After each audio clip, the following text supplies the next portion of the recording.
Good day, everyone.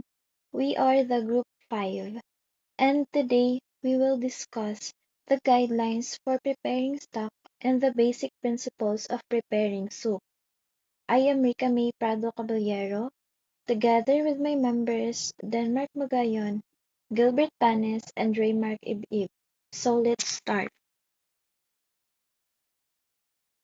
Follow the correct procedure for cooling and storing stock to keep it flavorful and wholesome.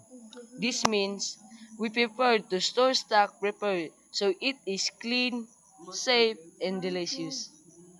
Each stock has a specific cooking time depending on ingredients, volume, and temperature. Veal is 9 to 10 hours, poultry is 3 to 4 hours, fish 45 minutes to 1 hour.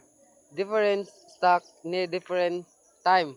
Hard bones cook longer, fish cook fast.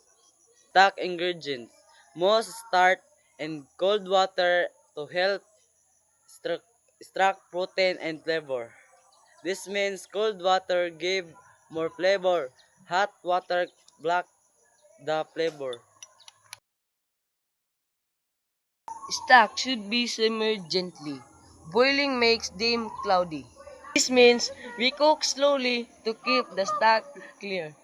Salt is not usually added because stock are used for salt in sauces.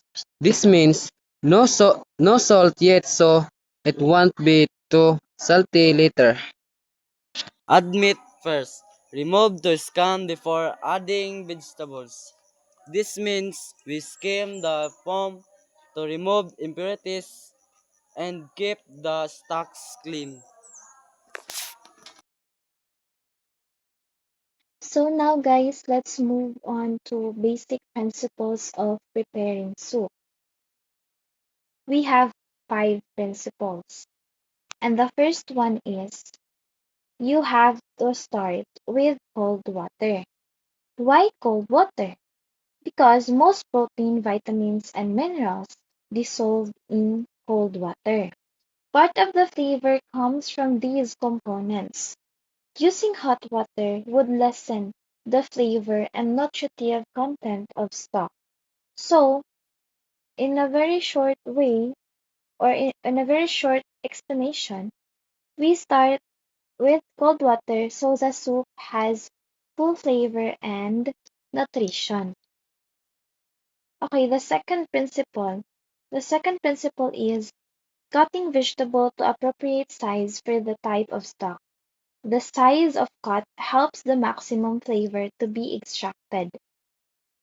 Example number 1. A fish stock only simmer for a half hour or 30 minutes. So the cut should be julienne cut. Example number 2. A brown stock simmers for 4 to 6 hours and sometimes 24 hours.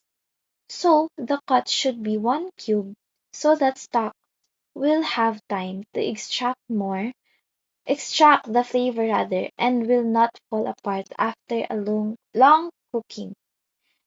Okay, for my short explanation here is small cuts for fast cooking and big cuts for long cooking. Okay, so the third principle is select your protein based beef, chicken, pork, and fish. All bones are washed, roasted or blanched. Roasted for brown stock and blanched for white stock. Okay, no? So, dapat daw na is yung roasted bones is brown stock and yung blanched bones is white stock.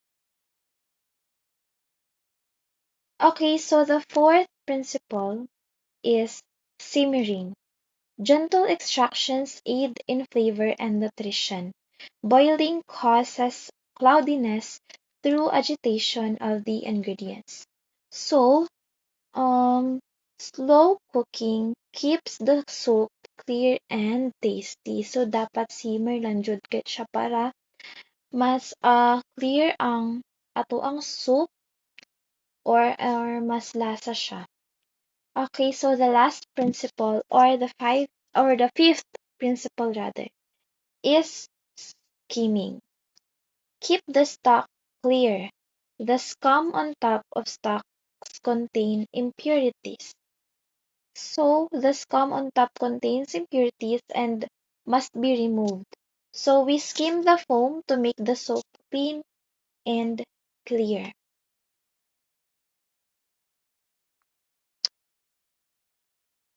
Okay, so that ends our presentation on the guidelines for preparing stock and the basic principles of preparing soup. Thank you for listening, guys.